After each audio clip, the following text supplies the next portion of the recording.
Habari za kutwa ndogo msikilizaji na mpenzi na mfuatiliaji wa Simulizi Nako Story, ni kualike tena kwenye kipindi hiki cha simulizi. Leo tuko na kisa cha mwanadada anayeitwa Raina. Raina ana mengi ya kutujulisha. Raina ana mengi ya kutufunza. Ni kualike popote pale ulipo, uungane nami kumsikiliza Raina.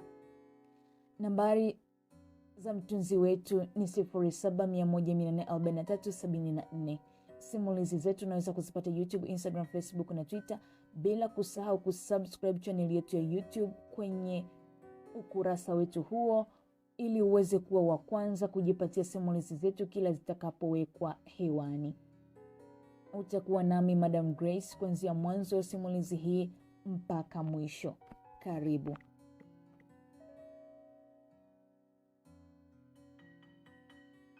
Kaka, samahani. Naomba nitoe gari yangu.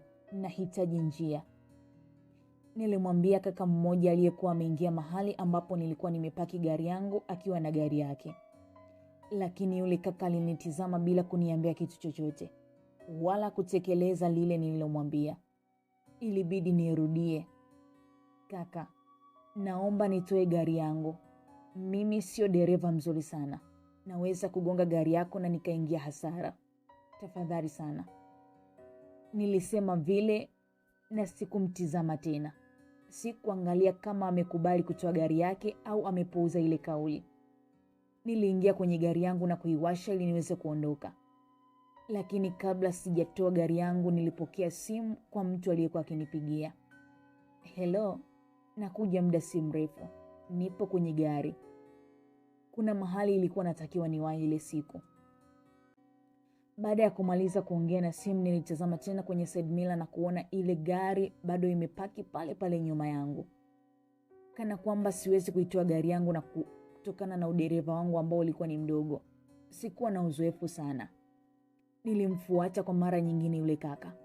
Kaka, nina haraka kidogo. Naomba unipishe na gari yako. Nataka kuondoka. Yule kaka alizidi kunionyesha dharau. Hakuwa mtu wa kushtuka wala kuhisi chochote cha tofauti. Nilihisi ananidharau, na kweli alikuwa akinifanyia dharau. Hata wewe mpenzi msikilizaji, uwe unamwambia kitu mtu unarudia kwa mara ya kwanza, kwa mara ya pili, kwa mara ya tatu, hafanyi chochote. Hiyo ni lazima utahisi kama ni dharau. Niliamua kumwita mlinzi. Nilimwita mlinzi. Yule mlinzi aliniambia huyo ndivyo alivyo. Akikuta gari aina yako, kama aina yako, huwaga ni mbishi sana. Yaani gari yenye bei ndogo kuzidi ya kwake, huwaga hashtuki kabisa. Nilishangaa sana. Nikamwambia, sasa nitafanya nini? Lakini sikia, mimi sitashughulika naye. Atakachokipata atafurahi na roho yake. Niliingia tena kwenye gari yangu. Kulikuwa na uwazi mdogo sana kiasi kwamba mimi sitaweza kutoka kirahisi mpaka nitakapochuna gari yake. Nilisogeza gari taratibu. Ikasogea karibu kabisa na gari yake. Nilidhani kana kwamba atahofia gari yake kugongwa, lakini wala hakushtuka. Nikapambana na udereva wangu, lakini nilijikuta mwoga sana. Niliogopa kuzalisha matatizo mahali pale. Lakini nikiwa na hangaika, kuna msamaria mwema mmoja alikuja. Na alidai kwamba anamfahamu yule kaka. Alikuja na kuniomba aweze kunisaidia. Kweli, nilimwamini. Nilimwamini yule kaka, nikampisha. Baada ya dakika chache yule kaka akawa ameshatoa gari yangu tayari pale, na aliiweka mahali ambapo palikuwa ni salama. Akaniuliza naenda wapi. Nikamwambia kuna mahali naelekea, na yeye alisema anaenda kule kule. Basi nilimpa lifti. Na kwa kuwa tulikuwa tukipiga story kwenye gari, story zilinoga sana ile siku. Aliniuliza maswali mengi sana, na mwisho aliniomba namba ili tuweze kuwasiliana zaidi. Hii imeshakuwa kawaida kwa watu wengi sana. Mtu akikufanyia msaada au kitu fulani, basi kupeana mawasiliano ni jambo ambalo sio la kuogopesha. Ni jambo la kawaida sana. na kwa kuwa alinisaidia, basi sikuona shida kumpatia namba yangu ya simu. Alishuka kwenye gari yangu na mimi nikaendelea na safari. Siku huwa hazigandi. Nikaanza kuwasiliana na yule kaka. Ikawa kama chai ya asubuhi. Yaani bila kuwasiliana na yule kaka asubuhi, basi najihisi mpweke sana hiyo siku. Alikuwa ni kaka mcheshi sana. Kuna wakati alikuja nyumbani kwangu, nikawa namkaribisha na chakula. Tulizoeana bila kujua ni nini ambacho kimejificha kwenye migongo. Wanasema jambo usilolijua ni kama usiku wa giza. Na mimi sikuwa namfahamu yule kaka ni nani. Ni nani haswa? Ni nani? Nikisema hivyo, ndugu msikilizaji, utakuwa unanielewa. Sikuwa najua yule kaka ni nani. Mazoea yangu yalinoga sana. Haswa ule msaada wake mkubwa kwenye maisha yangu. Kuna siku nilimuuliza yule kaka. Nikamwambia, unafanya kazi gani? Alicheka sana ile siku. Akaniambia yeye ni mfanyabiashara tu. Huwa anasafiri sana na anatamani kuwa mtu maarufu kutokana na biashara yake. Alikuwa akiitwa Yaseni yule kaka. Na mimi ndiye Raina. Ndiye niliyekuletea kisa hiki. Ndiye ninayetamani kushare na wewe mambo mawili matatu kwenye hii story yangu. Basi, kwa vile ni rafiki yangu wa karibu sana, nilitaka kumsupport kwenye biashara yake. Nilitaka nimsupport kwa namna yoyote ile ambayo ningeweza. Akaniambia niache. Yeye anajiweza. Kama nikitaka bidhaa, basi nimwambie na yeye atanitekelezea. Ataniletea mpaka nyumbani. Tena ataniletea bure kabisa. Wala nisiwe na wasiwasi. Na kitu chake cha kwanza kuniahidi ilikuwa ni friji kubwa sana. Maana mimi pale kwangu nilikuwa namiliki friji dogo tu la mahitaji yangu mimi mwenyewe. Nikamwambia Yasin, chumba changu ni kidogo sana. Nisingeweza kuweka friji kubwa. Akaniambia nisiwe na wasiwasi na hilo swala. Nakumbuka hiyo siku alichukua gari yangu na kuondoka nayo. Maana nilishamwamini tayari. Tulikuwa marafiki wakubwa sana. Kwa kawaida huwa tunadanganyika na vitu vidogo vidogo. Haswa sisi wadada tukimuona kaka ni smart, hana mambo mengi, basi uaminifu kwake huwaga unakuja mara moja. Na mimi ndivyo nilivyoweza kumwamini Yasin. Tena haswa tukiwaona tunajua ni watu wema sana. Mtu kama Yasin nilizani ni mtu mwema sana. Na tena hasa wakisha kuwa wacheshi kwetu. Kumbe sio wote bwana. Sio wote wanaokuwa wacheshi, wanaokuwa smart, wanaokuwa watu wazuri, basi hata nyuma yao ni wazuri hivyo hivyo. Yule kaka alipiga misele sana ile siku. Alitumia gari yangu na ilipofika jioni basi alinirudishia. Akaniambia nimekuwekea mafuta kwenye gari yako. Nikamshukuru, akaniaga na kuondoka. Niliangalia kweli alikuwa ameweka mafuta. Tena mafuta full tanki. Nikajikuta nafurahia sana uwepo wake. Maisha yaliendelea mpaka nikatokea kumwamini kupita maelekezo. Yaani nilimwamini mno yule kaka. Alikuwa akichukua gari yangu ina refill tanki. Yaani akisafiri ananiletea zawadi. Alikuwa ni mtu ambaye ameshakuwa mtu wangu wa karibu sana. Na nilikuwa nimemwamini. Ilifika kipindi, yaani ilikuwa ni huwezi kuniambia chochote kuhusu yule kaka. Huwezi kuzungumza. Tumeshakuwa watu wa karibu sana. Kuna wakati alikuwa akiniaga na kuniambia kuwa anaenda kwenye biashara zake huko. Na kila akirudi, basi alikuwa anarudi na vitu vizuri vizuri vya ndani. Siku hiyo akiwa amesharudi kwenye shughuli zake aliniomba gari yangu. Alienda nayo huko alikoenda. Akakaa huko siku nzima mpaka giza liliingia na alikuwa hapatikani kabisa kwenye simu. Ile siku niliingiwa na hofu kubwa sana. Kwa nini hapatikani? Alitoka na gari yangu. Yuko wapi? Nilijiuliza maswali mengi sana ile siku. Nakumbuka hata usingizi sikupata. Na waza yule kaka atakuwa ameenda wapi. Mbona kama sio kawaida yake kuondoka na kukaa muda wote huo, tena hakiwa hapatikani? Ilifika mida ya usiku sana, nikasikia muungurumo wa gari. Nikajua wazi atakuwa ni yeye. Nilitoka haraka sana na kufungua mlango kwenda kujua ni nani na nini kimemkuta. Mbona amechelewa kurudi? Nilimuuliza, shida nini? Akaniambia amna. Kuna mahali nilienda na simu yangu ilikuwa imeisha chaji. Lakini gari ipo vizuri na yeye pia alikuwa yuko vizuri. Nikamshukuru Mungu maana nilikuwa nina pressure hiyo ile siku. Nilikuwa nina pressure kuzidi maelezo ya kawaida. Nikamweleza, nilikuwa na wasiwasi sana. Basi yule kaka alinitoa hofu. Nikamwambia, muda huu unaenda wapi? Unaenda kwako? Ni usiku sasa, tena usiku wa manane. Aliniambia ndio. Nikamwambia, kwa nini usipumzike hapa kwangu? Nina chumba cha wageni. Unaweza tu kaenda kupumzika, kesho kaendelea na shughuli zako. Hapana. Kesho asubuhi na mapema nina safari. Kwa hivyo sitaweza kulala hapa. Nikamwambia sawa. Lakini nakuonea huruma sana. Umeshakuwa usiku sasa. Ila nilichukua funguo za gari yangu, nikamuaga na akaondoka zake. Nikamtafuta lakini alikuwa bado hapatikani. Sikuwa na hofu tena maana gari yangu imesharudi. Tena imerudi ikiwa salama. Nikaamini atafika kwake salama na yeye ni wa kiume. Nikajiondoa wasiwasi, nikalala ule usiku. Ilipofika asubuhi niliamka na kufanya shughuli zingine. Nikampigia simu lakini bado alikuwa hapatikani. Sikuwa na wasiwasi wote juu yake. Lakini baada ya kutoka nikakuta gari yangu ikiwa na tope sana.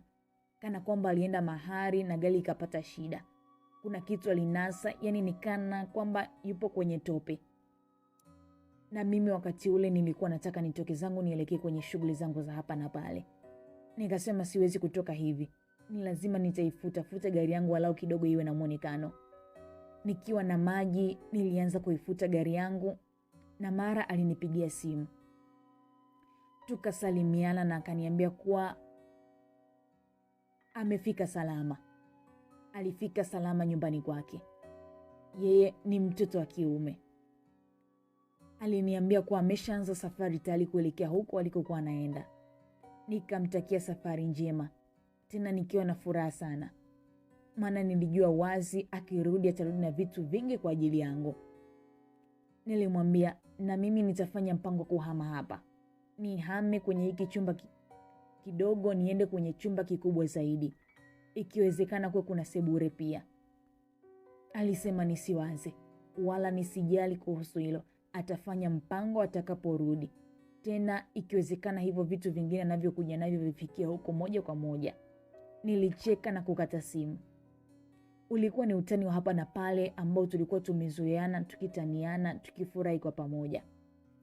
Na kila akitoka na gari yangu iliporudi ilikuwa full tanki. Nikawa sina gharama ya mafuta kabisa. Sasa nikiwa nasafisha gari yangu nilijikuta nafungua buti. Nilitaka nione kama aliweka kitu kichafu basi nisafishe vizuri. Nilifungua na kukuta kuna harufu ya damu kwa mbali sana. Nikasema, ni nini hiki? Mbona kama harufu ya damu?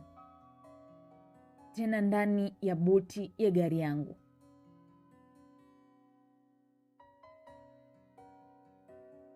Ilibidi nitoe carpet ya buti ili niweze kuangalia vizuri. Nilikuta damu upande wa mwishoni kabisa. Nilishtuka sana. Nikajiuliza hii damu ni ya nini? Alibeba nini humu? Nikajikuta nafikiria mara mbili. Lakini baadaye nikasema hapana. Itakuwa tu alibeba nyama na akamwaga damu bahati mbaya. Nikaifuta ile damu na kitambaa na sikutaka kabisa kuendelea kuiona. Nikasema nitaipeleka gari car wash. Waende wakaiosha na kuisafisha vizuri. Lakini kabla sijatoka na ile gari yangu ya alipiga simu tena. Aliniuliza kama gari nimeshaipeleka car wash. Nikamjibu hapana. Ndiyo nipo nataka niipeleke. Nimekuta damu kwenye buti. Sijui ulibeba nini. Nilimwambia vile ili niweze kusikia ni nini atakachokizungumza. Akaniambia nilibeba nyama. Nilipeleka nyumbani kwa mama yangu. Wala hata usijali sana kuhusu hiyo damu. Ila ifute tu vizuri kabla ya kuipeleka car wash tusije tukafikiriwa vibaya. Nikamsikiliza na kumwamini kile alichokuwa kikisema. Bila kujua, nikafuta vizuri ile damu na kuipeleka car wash gari. Baada ya muda kidogo, gari yangu ikawa inaoshwa. Nikasema niende kwenye lile duka nilowahi kwenda kusaidiwa na yule kaka. Kuna vitu vizuri nilivipenda kuvinunua. Nilienda kwenye ile duka ambayo kwa mara ya kwanza nilikutana na Yasini. Yasini aliponisaidia kutoa gari yangu mahali pale. Nilichukua bodaboda na kwenda. Nikanunua mahitaji yote niliyokuwa nataka kuyanunua. Nikiwa natoka na kuondoka, mara nikaona ile gari ambayo ilinizuia ile siku ya kwanza. Nikaiangalia na kuiacha. Yule kaka akashuka kwenye ile gari, lakini hiyo siku alishuka akiwa na tabasamu zito kwangu. Nilishangaa sana. Nilikuwa na ujasiri siku zote. Nikaona acha nimfuate yule kaka niongee naye. Nijue ni mtu wa namna gani. Maana ile siku alikuwa kauzu sana na leo anatabasamu. Nilipofika pale alipo, alikuwa anacheka tu. Nikamuuliza, "Unacheka nini?"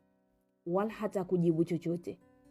Hiyo siku ndipo nilipojua labda ana mudi ya kucheka tu. Maana hakuwa anajibu chochote. Basi nikapatwa na hasira. Unajua, kumuongelesha mtu alafu anaendelea kukucheka kidogo huwaga inatia hasira. Na mimi ndivyo ilivyonitokea. Nikajuta ni kwa nini nimejifanya jasiri na kumfuata yule kaka na kuongea naye. Nikamuita bodaboda ili aweze kunipeleka mahali pale ambapo gari yangu ilikuwa inaoshwa. Nikiwa namuita bodaboda, yule kaka akaniuliza, "Gari yako iko wapi?" Nikamtizama na kwa kuwa alishanikasirisha tayari sikumjibu chochote.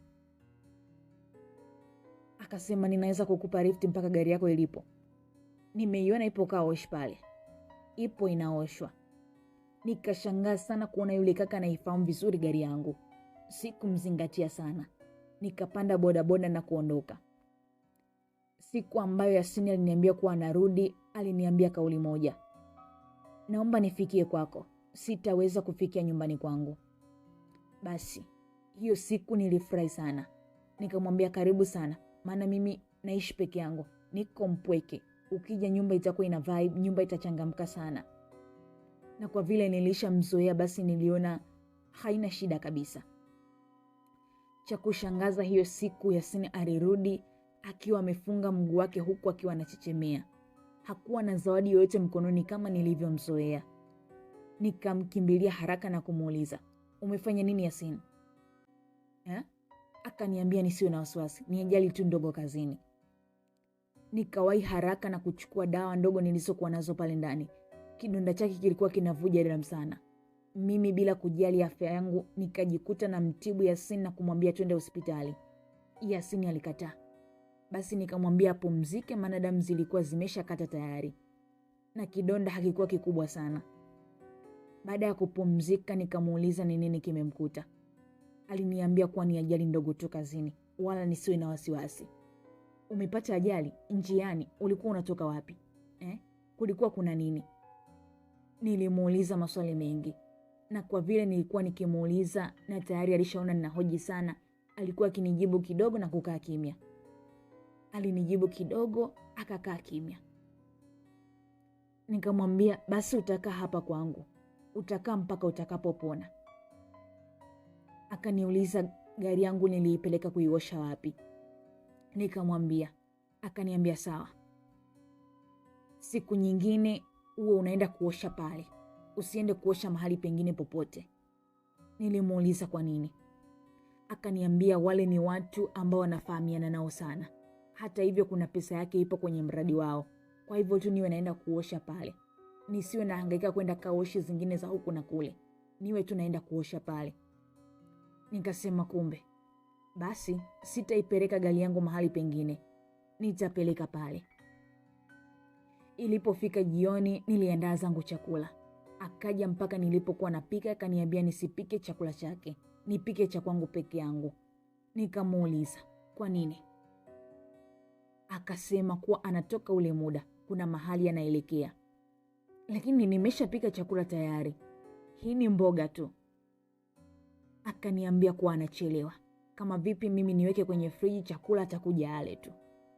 Sikuwa na kipingamizi naye kabisa. Hata hivyo, sikutaka kumpotezea furaha yake ile siku. Alikuwa ameumia, sikutaka kumvuruga zaidi. Akaniomba funguo za gari yangu na kuondoka jioni ile. Nikawaza sana juu ya gari yangu na kwa nini aondoke wakati ule, akijua wazi kuwa ameumia na aendeje kupumzika. Kidonda chenyewe hakikuwa na unafuu wowote. Akilini nikasema labda nenda hospitali. Ilikuwa ni akili iliyopumbazwa na nini nisijue. Raina anasema usiku ule ndio usiku niliogopa zaidi kuliko siku zote zilizopita. Maana Yasin akiwa njiani anarudi aliniambia kuwa tunahama pale nilipokuwa naishi. Nilimuuliza kwa nini tuhame usiku huo. Akaniambia nifunge vitu vyangu tunaondoka. Sikujua sababu ya kuhama usiku huo. Nikataka kujua na kubisha, lakini aliniambia hapana. Akagoma kabisa. Akili yangu iliniambia kuwa aliniahidi atanitafutia nyumba nyingine, na basi nikamwamini. Nikamwamini na kuweka mazingira yangu vizuri.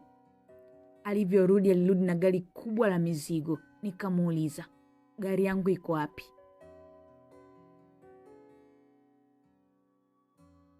Akasema imeshatangulia huko tunakotakiwa kwenda. Basi, kwa kuwa nilikuwa namwamini sana Yasin, nilipanda kwenye ile gari na vitu vyangu vyote. Na vile vitu vilipakiwa kwa muda mfupi sana. Kilikuwa ni kitendo cha haraka haraka, kila kitu kikawa kimekamilika. Na kipindi gari inatoka ile ya mizigo sikumuona kabisa Yasin. Nilimuuliza yule dereva. Aliniambia nisijali, Yasin anakuja, wala nisiwe na wasiwasi juu yake. Nikiwa gizani, sielewi ni maisha yanaendaje. Naenda wapi? Unajua, ni kama ningekuwa ninahama, labda niende mahali hapo ninapotakiwa kuhamia, nifike, nipaangalie, niangalie mazingira, nione kama napapenda au sipapendi. Lakini kwangu ilikuwa ni tofauti. Nilikuwa nahamishwa kama mzigo. Ninapoenda sipajui, sielewi naenda kuishi maisha gani. Nakutana na majirani wa namna gani, nilikuwa sielewi. Tukiwa tupo njiani, nimetulia na tazama mbele tunapoelekea. Yule dereva akajaribu kunihoji maswali mawili matatu kuhusu mimi. Na mwisho aliniuliza kuhusu mimi na Yasin. Tuko na ukaribu gani? Nikamwambia tulikutana tukawa marafiki wakubwa sana. Kwa hiyo yote anayofanya ni kwa urafiki tu. Basi maswali ya yule dereva yakawa yameishia hapo. Hakutaka kunihoji zaidi. Baada ya mwendo kidogo, tulifika kwenye ile nyumba. Ilikuwa ni kubwa. Kwa vile ilikuwa ni usiku, taa zilimulika na ilionekana nzuri kupindukia. Moyo wangu ukashtuka sana baada ya kuambiwa ndio pale. Nikampigia hapo hapo Yasin na kumwambia kwamba tumefika. Nilijikuta na mshukuru sana. Kulikuwa na gari moja, lakini haikuwa gari yangu. Nikamuuliza pia kuhusu gari yangu. Akaniambia ni yangu pia. Ni zawadi ambayo alikuwa amenipatia. Nikaingia haraka ndani ya ile gari na kuitizama. Kweli, mpaka kadi ya gari yangu ilikuwa imeandikwa kwa jina langu. Nikamshukuru sana Yasin, nikidhani kwamba ni mfanyabiashara mwenye upendo sana juu yangu. Nikaingia ndani, lakini sikuweza kupanga vile vitu usiku ule. Nilikuwa nimechoka sana. Nililala na ilipofika asubuhi na mapema nikaamka kuangalia mazingira ya ile nyumba. Kumbe sikuwa peke yangu ndani ya ile nyumba. Baada ya kuamka na kutoka nikakutana na watu wengine wawili. Tulisalimiana na waliniambia kwamba mimi ni mgeni pale. Walinikaribisha na hawakuwa na muda na mimi. Waliendelea na shughuli zao. Nikajua wazi pale ndani kuna watu wengine. Mara kaka mmoja aliyekuwa ndani alitoka na kuniita. Cha kushangaza aliniita jina langu kabisa. Raina, njoo. Mungu wangu. Huyu kaka amenijuaje? Nilijiuliza sana na kumfuata, maana ananifahamu kabisa kila kitu. Yaani mtu akisha kuita jina ndo kitu cha msingi zaidi. Nikaingia ndani na kumfuata. Ile nyumba ilikuwa ni kubwa sana. Tukaingia chumba kimoja ambacho nilipiga kelele baada ya kuona kuna watu wengi alafu wote ni wa kiume. Usiogope dada, ingia. Walisema hivyo, nikasita kuingia mimi. Binafsi sikuweza kuingia. Nilikuwa naogopa sana. Nikasema hapana, haiwezekani. Mtoto wa kike peke yangu naingiaje humu ndani? Sitaingia. Nikawa na bishabisha pale, mara Yasini akatoka ndani ya kile chumba. Kilikuwa ni kitendo cha kushangaza sana. Yasin, uko hapa? Nilimuuliza kwa mshangao mkubwa sana. Akaniambia kitu kimoja tu. Nisamehe sana Raina. Najua nimekuingiza kwenye matatizo, lakini haina budi kuishi na sisi ili uwe salama. Nikashindwa kumuelewa kabisa. Matatizo kivipi? Yasin alinitizama na kuniambia ukweli kwamba yeye sio mfanyabiashara, ila yeye ni mporaji wa mali kwa kutumia bunduki, yaani ni jambazi. Nilishtuka sana. Yasin, wewe? Yasin huyu ninayemfahamu, niliyemwamini?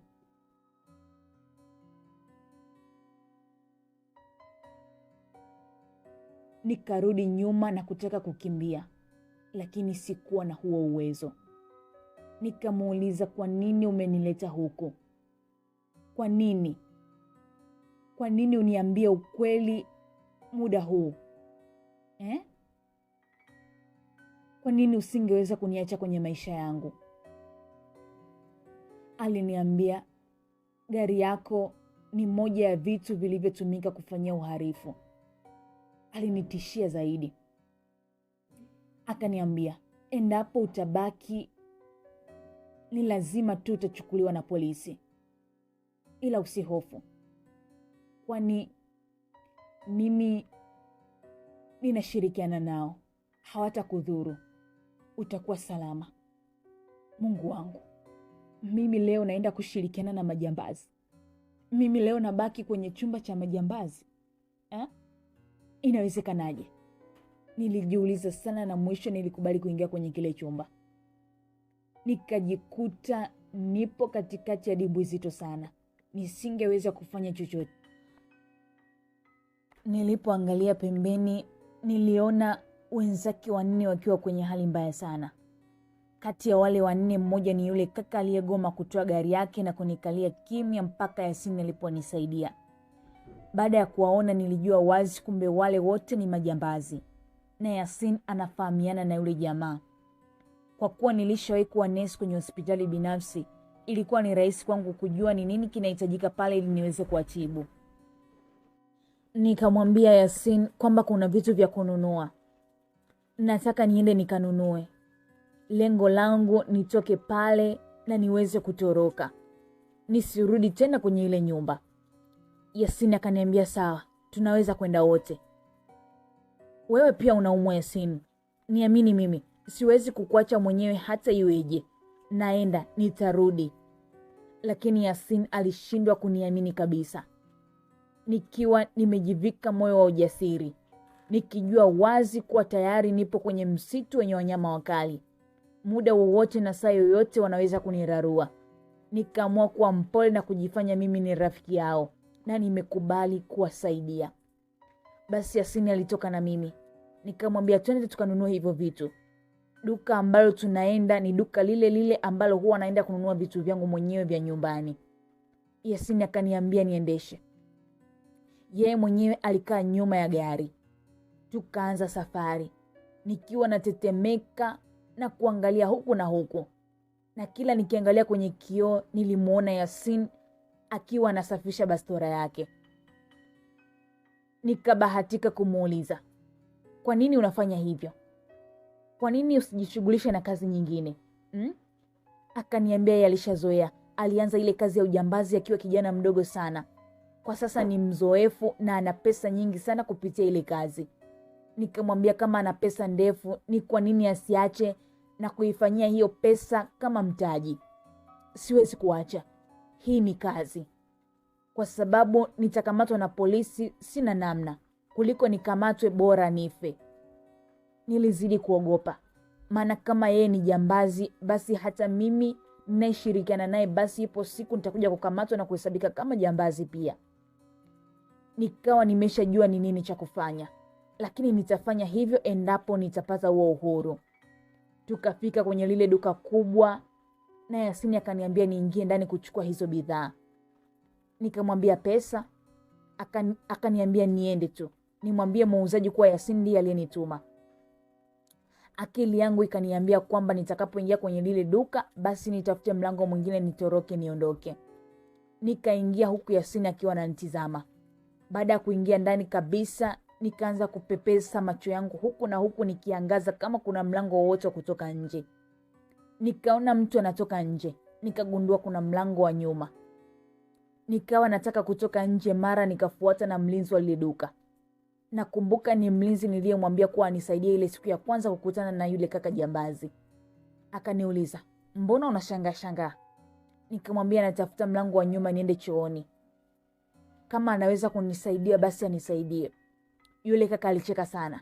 Sikumuelewa ni kwa nini anacheka. Akanitizama na kunivuta nywele zangu kwa nguvu. "Umekuja kufuata vifaa vya matibabu, fanya kilichokuleta. Utaumia." Nikatetemeka mno baada ya kugundua hata yule mlinzi naye ni wale wale. Baada ya kuulizia vile vifaa na dawa za matibabu, nikashangaa kuchukuliwa na kupelekwa sehemu nyingine tofauti. Ndipo nilipogundua kuwa lile duka halikuwa duka la kawaida kama watu wengine walivyokuwa wanadhani. Lilikuwa ni duka linalotumiwa na misheni za kijambazi tu. Basi nikapokelewa kila kitu, na kila kitu nilichokuwa nakihitaji nilipatiwa. Lile duka lilikuwa limekaa namna fulani hivi. Lilikuwa ni duka. Ukitoka hivi kwa huku nje unaona sukari, unga na vitu vingi kama supermarket. Kumbe haikuwa hivyo. Uoga ulianza kuniingia. Baada ya mpango wangu kufeli, nikajikuta sina msaada wowote. Maana hata simu yangu ilikuwa imeshachukuliwa. Ipo kwa Yasini. Ilibidi nitoke kwenye lile duka na kwenda kwenye gari ambayo Yasini aliniambia kuwa ni yangu. Niliingia na kumkuta akiwa amerelax kabisa. Nikampatia vile vitu na kuwasha gari. "Ulikuwa na mpango gani?" aliniuliza Yasini. Nikamwambia sikuwa na mpango wote ule. Akaniambia, "Usinijaribu. Wala usijaribu kufanya chochote kile. Wala hicho nilichokuwa nafikiria kukifanya nisijaribu. Kwani anaweza kuniingiza hatarini zaidi ya pale nilipokuwa." Nikamwambia Yasini, "Hapana. Mimi sitawachoma kwa mtu yoyote yule. Kwanza nikikufikiria wewe Yasini mwenyewe na mazuri yote ulionifanyia, urafiki na mazoea tuliojiwekea, sitaweza kufanya hivyo." Lakini Yasini alikataa kabisa kunisikiliza. Akaniambia nisije kumwambia mtu yoyote mpango wangu, maana wanaweza kuniumiza. Basi tukarudi tena kwenye ile nyumba. Nikiwa natetemeka maana njiani kulikuwa na maaskari kama wote. Nilihisi labda gari yetu ndio inasimamishwa, lakini haikuwa hivyo. Niliingia tena kwenye kile chumba na kuanza kuwapatia huduma moja kwa moja. Ilipofika zamu ya yule kaka, nilianza kumtibu. Yule kaka Kauzu. Nilijikuta napatwa na hasira dhidi yake. Sikuwa nampenda hata kidogo. Zaidi nilizidi kumchukia tu. "Tibu kidonda kipone hicho." Na mimi kwa sababu nilikuwa na hasira tayari, nikamkandamiza mkono wangu kwenye kile kidonda bila wenzake kuona. Alipatwa na maumivu makali kiasi kwamba akanipiga kibao shavuni. Wenzake wote wakamwangalia. Hata Yasini naye alimtizama na kushindwa kuelewa ni nini kimemfanya yule kaka anipige kibao wakati mimi nilikuwa nawasaidia. Nikasema, "Mungu wangu, sijui kama nitaishi kwenye hii nyumba. Sijui." Yasini alikuwa anashuhudia. Nikatoka kwenye kile chumba bila kuendelea na matibabu yoyote. Yasini akanifuata haraka na kuona naondoka. Raina, subiri. Usiwe na hasira hivyo." "Yasini, siwezi kukaa kwenye hii nyumba. Siwezi. Naomba niondoke. Kama nikishindwa kuondoka kupitia wewe, basi nitatoroka tu. Sijazoea mateso. Bora nife." Yasini alinituliza na kuniambia kuwa nimalizie tu kumtibu yule kaka. Yule ndio bosi wao. Basi ilibidi nifanye hivyo kwa kumsikiliza Yasini. Nikamtibu yule kaka na kumwambia kwamba naenda chumbani kwangu. Nikatoka kule na kukimbilia chumbani kwangu. Nikakaa huko na kuanza kulia. Nililia sana ile siku. Nililia mno. Sikujua kama ipo siku nitaingia kwenye hali kama ile. Sikuwahi kuwaza. Jinsi nilivyomchukulia yule kaka, nilimwona ni kaka wa kawaida sana. Ni kaka tu kama kaka wengine. Alishakuwa rafiki yangu tayari. Lakini ni mtu ambaye ameweza kuniingiza kwenye matatizo makubwa sana. Ukisikia ile sentensi ya wahenga kwamba usimwamini mtu yoyote, ndo hii iliyokuwa inanikuta. Na siku zote majuto ni mjukuu. Sikuwa nimechukua tahadhari yoyote hapo kabla. Nilimwamini mazima yule kaka. Sikuwa na simu, walishanipokonya, wala sikuwa na mawasiliano na mtu yoyote yule. Kivyovyote vile rafiki zangu waliponitafuta, basi sikuwa napatikana. Na watakapokuja nyumbani watakuta nimeshahama. Sijui watanichukuliaje, lakini sikuwa na namna. Nikiwa chumbani kwangu sielewi kinachoendelea, nikasikia watu wakitoka vyumbani kwao. Nikaanza kusikia heka heka. Nikiwa sielewi chochote, nikajua wanapigana huko nje. Maana sura zao zinaonyesha wakati wote ni makauzu. Lakini muda mchache baadaye nikasikia sauti ya Yasini ikiniita. Nikaamka haraka kitandani na kufungua mlango. Yasini akaingia haraka chumbani kwangu na kufunga mlango. Kuna nini? Mbona unahema hivyo? Ugomvi au? Baada ya kuuliza hivyo, mara nikaanza kusikia sauti za risasi nje. Yasini akanivuta na kunichukua tutoke kwenye kile chumba kwenda sehemu nyingine. Sikuwa na namna nyingine ya kufanya. Ilibidi nimfuate tu Yasini. Ndio mtu pekee niliyemwamini na kuona kana kwamba anaweza kunisaidia. Majibizano yalikuwa makali sana. Na mpango wa Yasini ni kutoroka na mimi kuacha wenzake wakiendelea kujibizana na polisi. Mungu mkubwa. Tulifanikiwa kutoka nje ya lile jumba. Nikiwa sielewi chochote na tetemeka, utazani hakukuwa na jua wala mvua wakati ule. Yaani nilikuwa sielewi ni nini kinachoendelea. Nilishtuka sana. Kiasi kwamba akili yangu ilikuwa ni kama imestaki fulani. Hofu ilinijaa moyoni. Niliona kifo kipo mbele yangu. Na kama sio kifo, basi jela ilikuwa ikinisubiri. Leo Raina naenda kufungwa kwa kosa la ujambazi. Sijui naambia nini ndugu zangu. Nitaambia nini watu? Tukiwa tunatoka Lahaula, tukakutana na polisi. Yasini akiwa mbele, akijitahidi kupambana alivyopambana. Maana mimi sikutaka hata kutazama Yasini alivyokuwa anauliwa na yule polisi. Lakini baadaye roho ya huruma ilinijia kwa Yasini.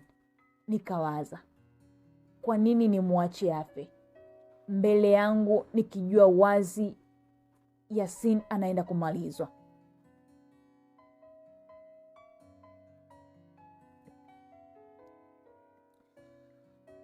Nikajikuta na okota gongo na kumpiga yule askari. Tukafanikiwa kutoroka nikiwa na Yasini. Nikiwa njiani nikawaza sana. Sijui yule polisi alikufa au hakufa. Nilitetemeka, lakini Yasini alinipa moyo. Tukakimbia na kwenda kujificha mahali. Hatukuwa na msaada wowote zaidi ya kupambania maisha yetu.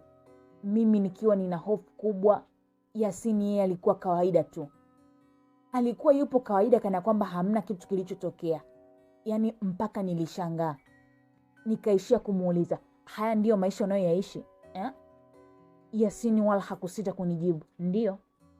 Niliishia kulia tu. Sikutamani kuendelea kubaki na Yasini pale. Nikamwambia Yasini, mimi naondoka. Siwezi kubaki na wewe kwenye mazingira haya. Endelea na maisha yako. Sitaki unifuatilie tena. Yasini alinitizama na kucheka tu. Maana alijua wazi sina ujanja wowote na siwezi kwenda popote pale. Unadhani upo salama? Haupo salama Laina. Maisha yako yapo mikononi mwangu. Alisema hivyo Yasini na kuninyoshia bastola. Sikuamini. Yasini aliniangalia kwa macho makali huku bastola ikiwa imenyooshwa kichwani mwangu. Moyo wangu ulianza kupiga kwa maumivu sana. Unadhani unaweza kuondoka hivi hivi Raina? Umeshaingia kwenye dunia yangu tayari. Hakuna kurudi nyuma. Nilitetemeka sana, lakini nilijaribu kujikaza. Yasin, tafadhali. Mimi sikujua chochote. Uliniingiza kwenye haya maisha bila mimi kujua. Niacheni niende. Niacheni nipeni uhuru wangu. Machozi yalinitiririka kwenye macho yangu. Lakini Yasin hakutaka kusikia. Akaniambia, ama ubaki na mimi au ukijaribu kuondoka nitakumaliza. Nitakumaliza. Kwa sekunde chache tulitizamana huku tukiwa kimya. Nilihisi kama maisha yangu yote yalikuwa yamefika mwisho. Lakini ghafla tukasikia sauti za magari na watu wakipiga kelele mbali kidogo. Polisi, polisi, polisi wanakuja. Sauti zilisikika, zikitoka mbali kabisa. Yasin alishtuka kidogo na kuangalia pembeni. Huo ulikuwa ndio wakati wangu pekee wa mimi kutoka.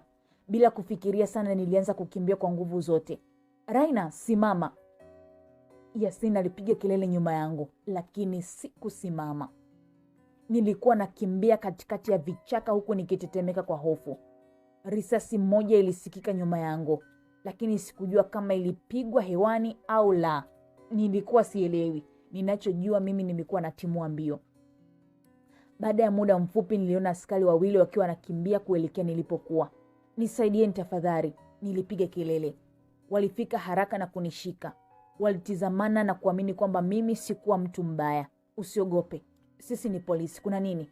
Mmoja wao aliniuliza. Nikiwa nalia nilianza kuwaeleza kila kitu kilichotokea kuanzia tulikokutana na Yasin. Gari yangu kutumika kufanya uhalifu mpaka lile jumba la majambazi. Polisi walishangaa sana kusikia hadithi yangu. Baada ya muda mfupi walifanya msako mkubwa eneo lile. Baadhi ya majambazi walikamatwa, wengine walijeruhiwa kwenye yale mapambano. Yasin alijaribu kutoroka, lakini bahati mbaya, baada ya kufukuzwa kwa muda mrefu, hatimaye alikamatwa. Nilimuona akiwa amefungwa pingu. Nilitizama kwa macho ya huzuni kidogo. Kisha nikasema kwa sauti ya chini, Raina, nilijikuta nataka kukulinda. Lakini wewe sio mtu mzuri kama nilivyofikiria. Baada ya uchunguzi mrefu, polisi waligundua kwa kweli nilikuwa nimetumiwa bila kujua. Ushahidi ulionyesha wazi kwamba gari yangu ilitumika bila mimi kufahamu. Baada ya miezi kadhaa kesi mahakamani, majambazi wote walihukumiwa vifungo virefu jela. Siku moja nikiwa natoka mahakamani nilisimama nje na kuvuta pumzi ndefu. Nilikuwa huru. Nilijifunza kitu kikubwa sana kwenye maisha yangu. Sio kila unayekutana naye na anayekutendea wema ni mtu mwema. Wengine hutumia wema kama njia ya kukunasa. Baada ya tukio lile nilianza maisha mapya. Nilihama kabisa mji ule na kuanza kazi yangu ya uuguzi tena. Maisha yaliendelea.